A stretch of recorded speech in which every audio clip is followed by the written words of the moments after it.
पहला प्रश्न, straight of Hormuz के संदर्भ में। पहला कथन, यह फारस की खाड़ी को अरब सागर से जोड़ता है। दूसरा कथन, यह वैश्विक तेल परिवहन का महत्वपूर्ण मार्ग है। तीसरा कथन, यह स्वेज नगर से जुड़ा हुआ है। उत्तर, केवल एक और दो सही है। स्पष्टीकरण, यह जलडमरू मध्य फारस की खाड़ी को अरब सागर से जोड़ता है। इसका स्वेज नहर से कोई सीधा संबंध नहीं है। दूसरा प्रश्न, ईरान के बारे में। पहला कथन, यह ओपेक का सदस्य है। दूसरा कथन, इसका परमाणु कार्यक्रम वैश्विक चर्चा में है। तीसरा कथन, यह नाटो का सदस्य देश है। उत्तर, केवल एक और दो कथन सही है। स्पष्टीकरण, ईरान ओपेक का सदस्य है और उसका परमाणु कार्यक्रम अंतर्राष्ट्रीय मुद्दा रहा है, लेकिन वह नाटो का सदस्य नहीं है। तीसरा प्रश्न, एनफोर्समेंट डायरेक्टोरेट के बारे में। पहला कथन, यह पीएमएलए के तहत कार्य करता है।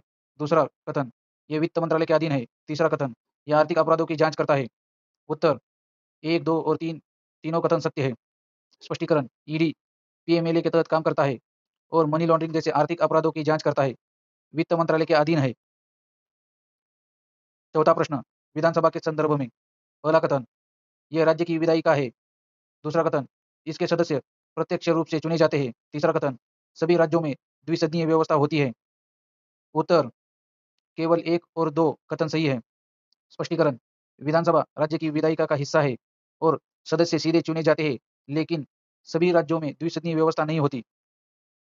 पांचवा प्रश्न, एलपीजी के बारे में। पहला कथन, यह प्रोपेन ब्यूटेन का मिश्रण है। दूसरा कथन, यह हवा से भारी होता है। तीसरा कथन, इसमें प्राकृतिक रूप से गंध नहीं होता। उत्तर, एक, दो और तीन तीनों कथन सही है। स्पष्टीकरण, एलपीजी प्रोपेन और ब्यूटेन से बना होता है और हवा से भारी होता है। यह गंधहीन होता है, लेकिन सुरक्षा के लिए इसमें गंध मिलाई जाती है। छठा प्रश्न, एनसीईआरटी के संदर्भ में। पहला कथन, यह पाठ्य पुस्तक तैयार करता है। दूसरा कथन, यह शिक्षा मंत्रालय के अधीन है। तीसरा कथन, यह यूजीसी के अधीन है। उत्तर, केवल एक और दो कथन सही है। स्पष्टीकरण, एनसीईआरटी स्कूल शिक्षा के लिए किताबें बनाता है और शिक्षा मंत्रालय के तहत कार्य करता है। यह यूजीसी के अधीन नहीं है। सातवां प्रश्न, वर्ल्ड ट्रेड ऑर्गेनाइजेशन। पहला कथन, यह व्यापार विवादों का समाधान करता है। दूसरा कथन, इसका मुख्यालय जिनेवा में है। तीसरा कथन, यह आईएमएफ का हिस्सा है। इसमें केवल एक और दो कथन सही है। स्पष्टीकरण, डब्ल्यूटीओ अंतर्राष्ट्रीय व्यापार नियम बनाता है और विवादों का समाधान करता है। मुख्यालय जिनेवा में है और यह आईएमएफ से अलग है। आठवां प्रश्न, पाकिस्तान के संदर्भ में। पहला कथन, यह सार्क का सदस्य है देश है। दूसरा कथन, यह एफएटीएफ के ग्रे लिस्ट में रहा है। तीसरा कथन, यह आसियान का सदस्य है। उत्तर, इसमें केवल कथन एक और दो सही है। स्पष्टीकरण, पाकिस्तान सार्क का सदस्य है और एफएटीएफ के ग्रे लिस्ट में रह चुका है। यह आसियान का सदस्य नहीं है। नौवां प्रश्न, अफगानिस्तान के संदर्भ में। पहला कथन, यह लैंडलॉक देश है। दूसरा कथन, यह सार्क सदस्य है। तीसरा कथन, इसकी सीमा चीन से नहीं लगती।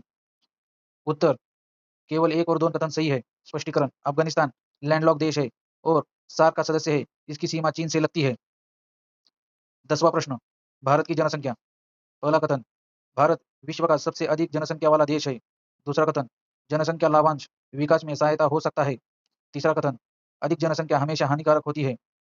उत्तर, केवल एक और दो कथन सही है। स्पष्टीकरण, भारत अब सबसे अधिक जनसंख्या वाला देश है। युवा जनसंख्या आर्थिक विकास में मदद कर सकती है। 11वां प्रश्न, भारत के राष्ट्रपति। पहला कथन, वह संसद का हिस्सा होता है। दूसरा कथन, वह आपातकाल घोषित कर सकता है। तीसरा कथन, उसका चुनाव सीधे जनता करती है। उत्तर, केवल एक और दो कथन सही है। स्पष्टीकरण, राष्ट्रपति संसद का हिस्सा होता है और आपातकाल घोषित कर सकता है, लेकिन उसका चुनाव प्रत्यक्ष रूप से नहीं, अप्रत्यक्ष रूप से होता है। मेघालय के संदर्भ में। पहला कथन, अत्यधिक वर्षा के लिए प्रसिद्ध है। दूसरा कथन, लिविंग रूट ब्रिज पाए जाते हैं। तीसरा कथन, हिमालयी राज्य है। इसमें केवल एक और दो कथन सही है। स्पष्टीकरण, मेघालय में भारी वर्षा होती है और यह रूट ब्रिज प्रसिद्ध है। यह हिमालय राज्य का हिस्सा नहीं है। 13वां प्रश्न, यूनाइटेड स्टेट्स। पहला कथन, डॉलर प्रमुख रिजर्व करेंसी है। दूसरा कथन, आईएमएफ में प्रमुख भूमिका है। तीसरा कथन, डब्ल्यूटीओ का सदस्य नहीं है। इसमें कथन एक और दो सही है। स्पष्टीकरण, अमेरिका वैश्विक वित्तीय संस्थाओं में प्रमुख भूमिका निभाता है और डॉलर प्रमुख रिजर्व करेंसी है। यह डब्ल्यूटीओ का सदस्य भी है। ट्रांसजेंडर अधिकार। पहला कथन, नालसा केस में मान्यता। दूसरा कथन, कानूनी पहचान का अधिकार। तीसरा कथन, केवल पुरुष और महिला श्रेणी।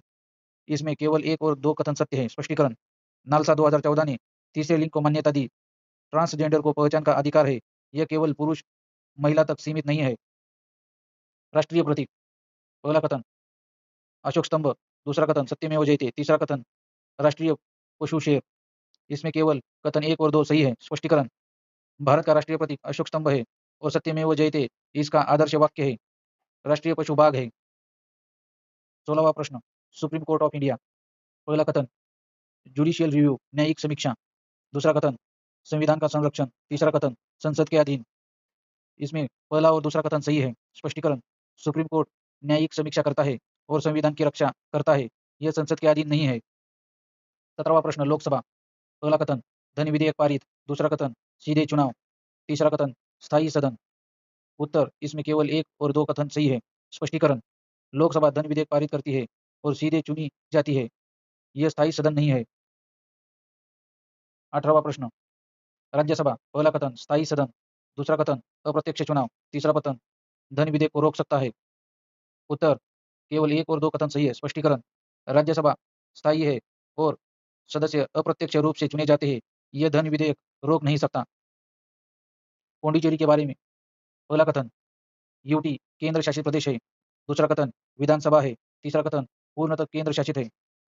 उत्तर, केवल 1 और 2 कथन सही है। स्पष्टीकरण, पुडुचेरी यूटी है और इसकी विधानसभा है, यह पूरी तरह केंद्र द्वारा संचालित नहीं होता।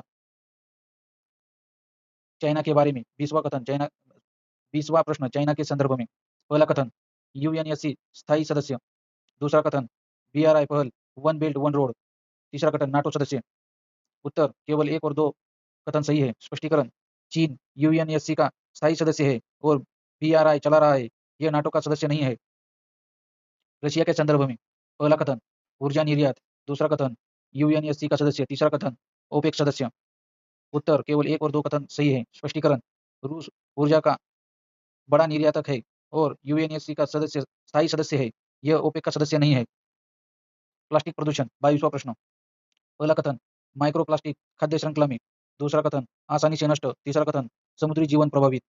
उत्तर, केवल 1 और 3 कथन सही है। स्पष्टीकरण, माइक्रोप्लास्टिक खाद्य श्रृंखला में प्रवेश करते हैं और समुद्री जीवन को नुकसान पहुंचाते हैं, यह आसानी से नष्ट नहीं होता।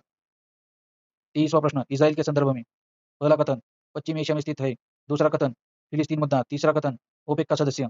और उत्तर, केवल 1 और 2 कथन सत्य है। स्पष्टीकरण, इसराइल पश्चिम एशिया में स्थित स्थित है और फिलिस्तीन से मुद्दे से जुड़ा है, यह ओपेक का सदस्य नहीं है। 24वां प्रश्न, प्रदूषण नियंत्रण उपाय, पहला कथन सिंगल यूज प्लास्टिक प्रतिबंध, दूसरा कथन रिसाइक्लिंग, तीसरा कथन जागरूकता। 1, 2, 3 तीन ही कथन सत्य है।